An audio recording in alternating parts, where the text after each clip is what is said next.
बिस्मिल्लाहिर्रहमानिर्रहीम अस्सलाम वालेकुम नाज़रीन, आज की वीडियो में हम आपको जनरल बिपिन रावत की मौत के हवाले से कुछ नई अपडेट्स आई हैं उनके बारे में बताएंगे। भारत चीन पर इल्ज़ाम लगा रहा है, चीन अमेरिका पर इल्ज़ाम लगा रहा है, रूस क्या कह रहा है, सारी इन्फॉर्मेशन आपको देंगे। फिर आपको बताएंगे कि पाकिस्तान ने एब्सोल्युटली नॉट के बाद एक और उससे भी बड़ा एब्सोल्युटली नॉट कह दिया है अमेरिका को। अमेरिका की आंखें खुली की खुली रह गई हैं, वो हैरान हो गया है कि ये वही पाकिस्तान है जिसने हमेशा हमारी जी हजूरी की है। डिटेल्स आपको बताते हैं, उससे पहले अगर अभी तक आपने हमारा चैनल सच टीवी सब्सक्राइब नहीं किया तो इसे अभी सब्सक्राइब करें और बेल आइकन पर क्लिक करें ताकि हमारी आने वाली वीडियोस आपको वक्त पर मिलती रहें। तो सबसे पहले बात करते हैं जनरल बिपिन रावत की।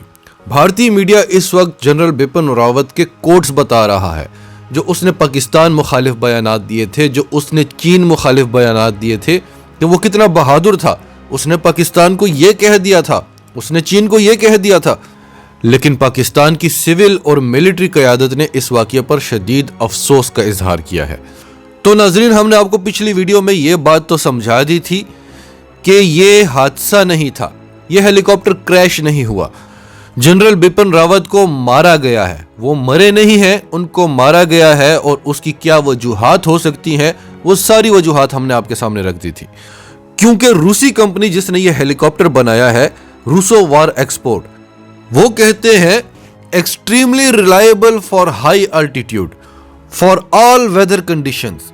ये हेलीकॉप्टर तो बनाया ही इसलिए गया है, ऐसे इलाकों के लिए, हर तरह के मौसमों को फेस करने के लिए। और फिर हमने आपको यह भी बताया कि वहां के मकामी लोग कह रहे हैं कि मौसम बिल्कुल क्लियर था। तो ऐसी सूरत हाल में हेलीकॉप्टर के क्रैश होने की क्या वजह हो सकती है? हमने आपको वीडियो भी बताई जिसमें हेलीकॉप्टर फजा में परवाज कर रहा है और उसे आग लगी हुई है। वो आग गिरने के बाद नहीं लगी। तो क्या उस हेलीकॉप्टर में जहां पर chief of defence staff general Bipin Rawat परवाज कर रहे हैं, उसमें कोई एहतियाती सामान भी नहीं था ताकि वो जंप कर सकते? तो सारी चीजों को देखा जाए तो दो ही चीजें हो सकती हैं, या तो आर्मी ने इन्हें मरवाया है या फिर चीन के डायरेक्ट एनर्जी वेपन्स का इस्तेमाल किया गया है। आर्मी क्यों इनको मरवाना चाहती थी? सिर्फ आर्मी ही नहीं, भारत की जितनी भी इस्टेब्लिशमेंट है वो जनरल बिपिन रावत से खुश नहीं थी। वो चीन और पाकिस्तान के सामने भारत की नाकामी की वजह जनरल बिपिन रावत को समझ रहे थे, जबकि असल वजह मोदी है। जनरल बिपिन रावत तो उसका साथी था, इंतहा पसंदी का साथी, दहशतगर्दी का साथी। और आर्मी पर ज्यादा शक इसलिए जाता है क्योंकि एक तो वो उससे खुश नहीं थी, दूसरा जब जनरल बिपिन रावत ने किसी विजिट पर जाना होता है तो ये सारा जो हिफाजती इंतजाम होता है ये आर्मी ही करती है। जनरल बिपिन रावत खुद तो हेलीकॉप्टर को चेक नहीं कर सकते थे।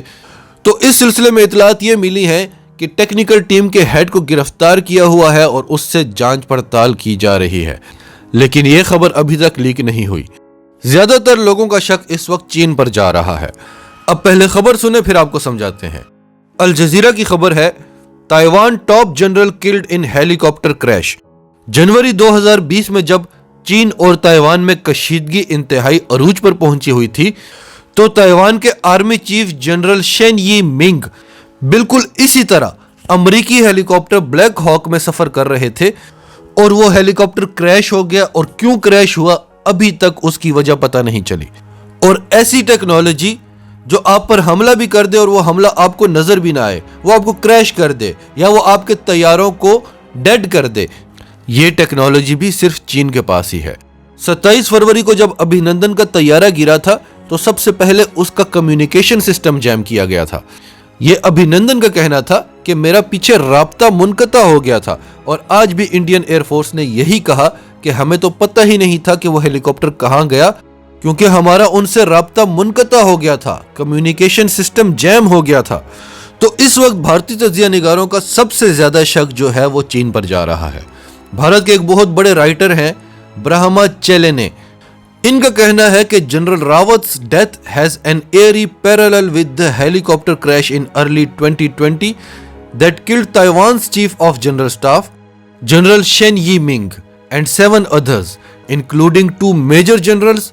Each helicopter crash eliminated a key figure in the defense against PRC's aggression. इन्होंने वही बात की जो हमने आपको थोड़ी देर पहले खबर दी कि इसी तरह ताइवान के साथ भी हुआ था जब ताइवान और चीन में कशीदगी चल रही थी। तो ये कहते हैं जब भी चीन के साथ किसी की कशीदगी चले तो उनके हेलीकॉप्टर क्रैश क्यों कर जाते हैं। जब भी कोई चीन से खुद को बचाने की कोशिश करता है, चीनी एग्रेशन का सामना करना पड़ता है, तो उनके हेलीकॉप्टर क्रैश क्यों हो जाते हैं। इसका जवाब दिया चाइनीज स्टेट मीडिया ने, ग्लोबल टाइम्स ने, सरकारी मीडिया ने। वो कहते हैं कि this view is like suspecting the US played a role in the crash because India and Russia are moving forward with the delivery of a Russian S-400 missile defence system which the US strongly opposed. वो कहते हैं कि अगर इस तरह के views आप दे रहे हैं तो इससे तो हमें ज्यादा शक अमेरिका पे हो रहा है, क्योंकि भारत रूस से S-400 मिसाइल डिफेंस सिस्टम खरीद रहा है जिससे अमेरिका ने भारत को मना किया था। और जब भी अमेरिका के किसी इत्तेहादी ने उसके खिलाफ जाने की कोशिश की है, अमेरिका ने उसे इसी तरह से सबक जरूर सिखाया है। जैसे कि हम आपको बार बार कहते हैं कि अमेरिका अपने इत्तेहादियों के लिए बहुत ज्यादा खतरनाक है, अमेरिका अपने दुश्मनों के लिए इतना खतरनाक नहीं है जितना अपने दोस्तों के लिए खतरनाक है। वो आपको बाउंड कर लेता है, आपको मजबूर कर लेता है कि आप उसके बगैर चल ही ना सकें, उससे डर डर के चलें, उसके कहने पर चलें। और अगर आप हिस्ट्री उठाकर देखें तो इस तरह के काम अमेरिका ही करवाता रहा है। इसी तरह का वाकया पाकिस्तान में भी एक बार हुआ था जब जनरल जियाउल हक शहीद हुए थे, तब भी सारा शक अमेरिका पर ही जा रहा था। अब आते हैं आज के दूसरे टॉपिक पर। हमने आपको बताया था कि अमेरिका ने डेमोक्रेसी समिट के नाम पर चीन और रूस पर एक बड़ा वार किया है, और जब से अमेरिका ने इस समिट के लिए इनविटेशंस दी हैं तब से चीन, अमेरिका और रूस के दरमियान शदीद कशीदगी चल रही है, और तब से ये तीनों सुपर पावर्स जंग के दहाने पर खड़ी हुई हैं। अमेरिका ने इस समिट में चीन और रूस को नहीं बुलाया, अमेरिका ने इस समिट में ताइवान को बुलाया है। और बाइडेन ने खुलकर कहा है कि मैं किसी की रेड लाइन नहीं मानता। चीन कहता है ताइवान उसके लिए रेड लाइन है, आप आग से न खेलें। रूस कहता है यूक्रेन उसके लिए रेड लाइन है, मैं किसी की रेड लाइन नहीं मानता। इसमें अमेरिका ने एक और चाल भी चली कि पाकिस्तान को भी शिरकत की दावत दी। उसे लगा था पाकिस्तान भागा भागा आ जाएगा, क्योंकि हमने अभी तक इमरान खान को फोन नहीं किया तो वो काफी परेशान होगा, और पाकिस्तान आ गया तो हम चीन को एक मैसेज देंगे कि देखें पाकिस्तान आपके साथ नहीं हमारे साथ है। और इस समिट के ऐलान से पहले अमेरिका ने पाकिस्तान में ऐसे हालात पैदा कर दिए थे कि अवाम हुकूमत के इतने खिलाफ हो जाए कि हुकूमत मजबूर हो जाए IMF के सामने गिड़गिड़ाए, हमारे सामने गिड़गिड़ाए। लेकिन उसे भी इमरान खान कहते हैं, उसने जिस तरह से ट्रंप को आंखें दिखाई थी, जिस तरह से आपको एब्सोल्युटली नॉट कहा था, एक बार फिर पाकिस्तान ने अमेरिका की इनविटेशन को रिजेक्ट कर दिया है। सुने तुर्की क्या कहता है, Pakistan declines US democracy summit invitation. Pakistan ने अमेरिका का दावतनामा मुस्तरद कर दिया है। इतनी हिम्मत तैयब उर्दगान में भी नहीं है, इतनी हिम्मत रूसी सदर पुतिन में भी नहीं है जितनी ये इस गरीब मुल्क का वजीर आजम दिखाता है। और उसके नुकसानात भी भुगतने पड़ते हैं पाकिस्तान को, लेकिन ये नुकसानात हम आपको बार बार कहते हैं कि ये नुकसान वक्ती होते हैं।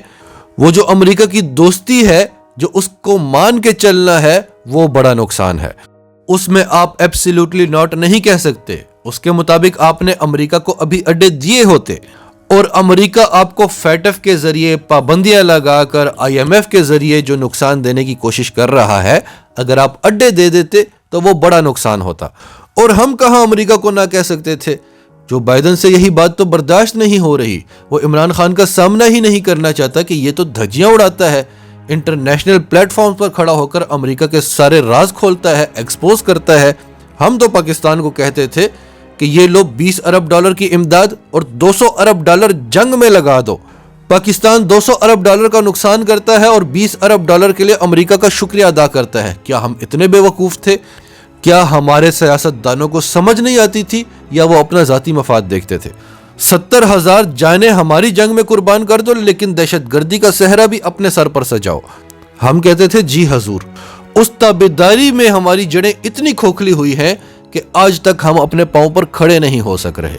लेकिन जिस तरह से चल रहा है इसी तरह चलता रहा और हम अपने पांव पर खड़े हो गए तो फिर हम कभी लड़खड़ाएंगे नहीं, और इंशाल्लाह हम अपने पांव पर खड़े होंगे। नाजरीन, आपकी सबके बारे में क्या राय है? कमेंट्स में अपनी राय का इजहार करते रहें।